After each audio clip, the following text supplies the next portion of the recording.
Kembali lagi di 811 Show, waktunya perbincangan pagi kita mulai saat ini. Dan sebelumnya saya bacakan dulu informasi berikut bahwa pertentangan antara Komisi Pemberantasan Korupsi dengan DPR RI terus bergulir pemirsa.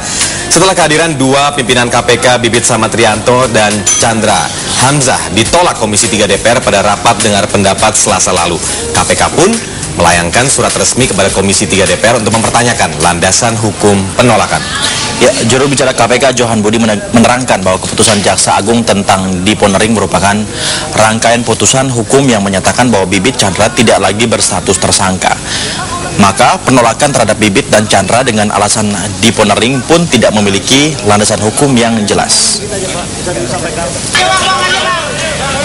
Ya, penahanan politisi di antara banyak pekerjaan rumahnya, KPK baru-baru ini menangkap sebanyak 23 politisi terkait kasus cek pelawat dalam proses pemilihan Deputi Gubernur BI tahun 2004. Ya, sementara itu kasus lain juga belum terselesaikan, diantaranya setelah pengungkapan berbagai informasi terkait mafia pajak oleh Gayus Tambunan serta kasus Senturi yang belum menemui titik terang. Terakhir, gara-gara pertentangan masalah deponering Bibit Chandra, pertemuan KPK DPR tidak menyentuh substansi dasar kasus mega skandal ini. KPK pun merasa perlu untuk melayangkan protes. Tensi terjadi bisa berbelok-belok. Minta penjelasan dasar hukum penolakan yang dilakukan terhadap dua pimpinan KPK. Kan sampai hari ini pimpinan KPK menganggap bahwa Pak Chandra dan Pak Bibit adalah sah selaku pimpinan dan menjalankan fungsi menjadi pimpinan KPK secara kolektif kolegial. Nah, tamu yang hadir sudah di studio 811 Show, yaitu Bapak Fahri Hamzah dari Regalion Sejahtera. Selamat pagi. Pagi. Ini kita tanyakan, apakah memang Komisi 3 sudah sesuai dengan hukum menolak Bibit Chandra dan juga Hamzah, Chandra Hamzah, maaf. Dan juga ada Tama. Mas Tama, terima kasih sudah hadir di 811 Show. Dan kita bincang-bincang juga dengan Mas Tama soal ini. Ya, mungkin dari Bang Fahri dulu dong. Bang, itu kemarin kenapa sih Bang bisa jadi ada kejadian seperti itu? Ya, jadi ini kan rangkaian peristiwa yang harus kita bangun konstruksi hukumnya supaya jangan dianggap ini hanya sekedar balas dendam atau apa gitu ya. Karena rantetan peristiwa ini ujung-ujungnya kan kita ingin ada kepastian hukum, semuanya harus clear gitu. Semua fraksi, saya bawa dokumennya, semua fraksi berpendapat Bibit dan Chandra itu masih tersangka meskipun di deponering. Ini semua fraksi termasuk fraksi Partai Demokrat.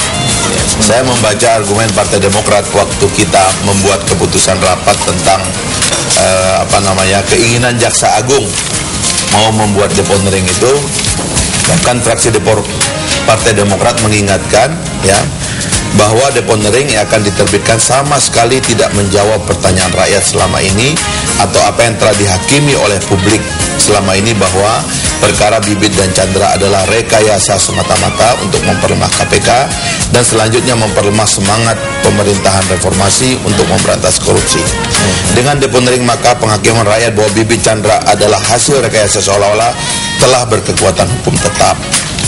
Jadi kita sekarang ini ingin tahu sebetulnya berkas-berkas dulu yang dikumpulkan oleh polisi menjadi alat bukti lalu evaluasi oleh para penyidik kejaksaan lalu kemudian dinyatakan berkasnya lengkap ya, cukup alat bukti, dan kemudian jaksa memiliki keyakinan bahwa dua orang ini bersalah dalam kasus suap, dalam penyalahgunaan jabatan dan sebagainya itu, lalu status berkas itu apa?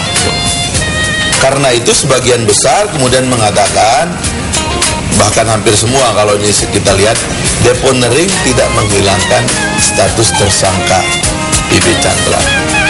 Lalu pertanyaan berikutnya, kalau keduanya masih berstatus tersangka, ya, karena tidak dibatalkan status tersangkanya oleh deponering, ya, hanya jaksa menyampingkan kewenangannya untuk menuntut, maka berarti KPK akan dipimpin oleh dua tersangka.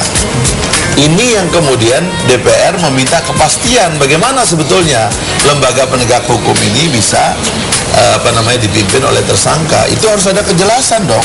Sebab dia akan berhubungan dengan urusan publik hari-hari. Kita akan memberikan beban yang begitu banyak kepada KPK. Tapi kalau persoalan hukum ini kemudian terus-menerus ditanyakan oleh orang, termasuk nanti orang yang akan ditangani oleh KPK lalu kemudian menggugat KPK, terus bagaimana dong? Ingat SKP 2. SKP 2 dikeluarkan oleh pemerintah, kemudian digugat oleh Anggodo, oleh pengadilan, kemudian mengatakan bahwa kasus itu harus dilanjutkan ke pengadilan, tidak bisa dihentikan gitu. Padahal Jaksa Agung sudah mengeluarkan SKP 2.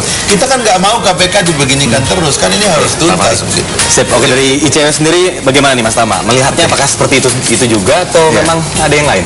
Begini, saya tidak mau mengatakan itu adalah balas dendam ya. Tadi kan Mas Fahri asumsi balas dendam ya. Tetapi begini, bahwa kerja-kerja KPK perlu dikasih apresiasi itu betul. Tapi bukan tanpa kritik.